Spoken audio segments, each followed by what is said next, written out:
मासूमीन अलैहिस्सलाम ने नज़र बद के इलाज के लिए मोमिनीन को आसान तरीन तरीके इरशाद फरमाए हैं। ये एक हकीकत है कि हंसते बसते अफराद की जिंदगियां मुतासिर हो जाती हैं किसी भी हासिद के हसद से और नज़र बद के असर से।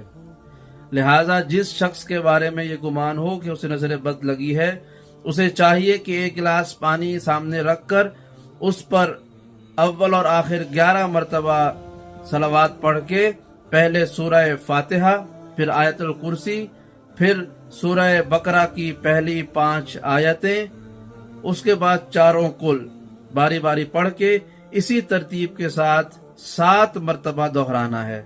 7 दिन या 14 दिन तक ये अमल करके उस पानी को पीता रहे, परवरदिगार हसद से शिफा अता फरमाएगा।